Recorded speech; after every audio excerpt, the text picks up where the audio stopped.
Hello everybody, Toast Mom here. Today we're looking at some pro gameplay of Halo 4. Now of course I didn't invite 8 European pros to come down to my house for a Halo 4 tournament. So obviously this is my video. This is EGL's video, so if you would like to see the original commentators commentate over this gameplay, then feel free to do that because the link will be down in the description. Now in total there were 3 matches that they had at the most recent EGL tournament for Halo 4. I don't think I'll actually show any of the other ones because this was the fastest gameplay that they had. It was high action. The other 2 slowed down a lot, like a ton. Like, it was kind of painful to watch, and it was really slow and really just honestly boring to watch. Like, I barely even made it through the video, and I'm ultra super Halo fan. So I think a combination of this was because one, those maps, Solace and Adrift, are a lot bigger than the average map size. They also tend to section off the map quite a bit too, especially Adrift. At least Solace is fairly open, but then there's still those 2 layers and the backs of the bases that really section off the map as well. But Adrift is like 3 completely different maps with like hallways going to each one connecting them.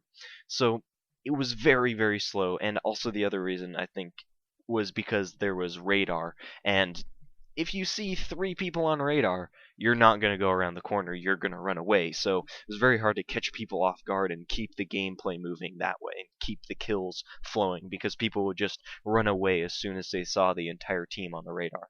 Now, a few minutes into the game, one of the guys unlocks an ordnance and picks the overshield as his option. He throws out the ordnance in a pretty stupid spot. It's right out in the middle. There's 3 enemies, and he goes over and runs and picks it up. This was actually kind of a cool thing to see, because last I heard about the whole overshield invincibility thing, it was that they weren't quite sure. It was in the game, and then it wasn't in the game, and they said in one of their little like update things that they weren't sure exactly how they were going to balance that or which way they were going to go with it. So now it seems like they've taken out that invincibility period. If you don't know, in the previous games, if you picked up Overshield, you would have like 3 to 4 seconds of just invincibility. You'd pick it up, you couldn't get assassinated, people would stick you, nothing would happen, and this was kind of cool and made the Overshield really powerful, but was also kind of frustrating for people against it, or even using it, because you weren't quite sure when that invincibility period actually ended, so you would try to predict it and go around the corner to throw the guy off guard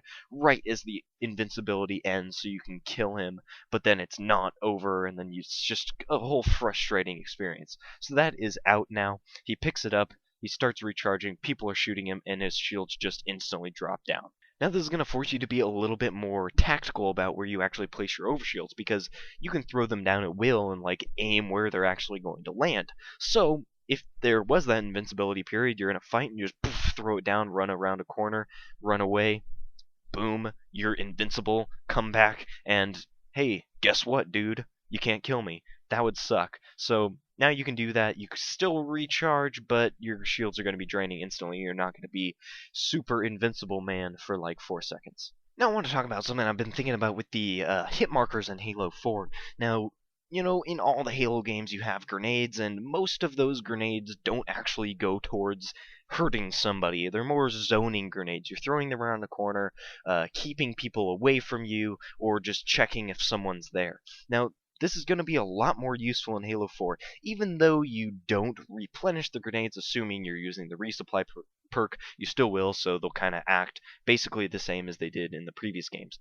Now, the reason that the hit markers cause this to be so much more useful with these zoning grenades is that you'll really, really be able to tell if someone's around that corner or not. You can throw it over the map. I use Pit as an example a lot in videos. You know, you're constantly throwing it down the hallways, around corners, so that's really, really, really going to help you throw it around a corner, because you just throw so many random grenades. Like, you don't really think about it because it's just part of your playstyle, but if you like really pay attention to one of your gameplays, you're constantly just throwing them for no reason, and you think back, you're like, I don't even know why I threw that grenade. I just felt like throwing your grenade because why not? Because they're all over the map.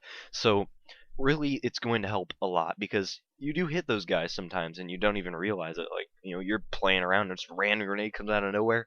No one capitalizes on it because they don't realize they even got a hit.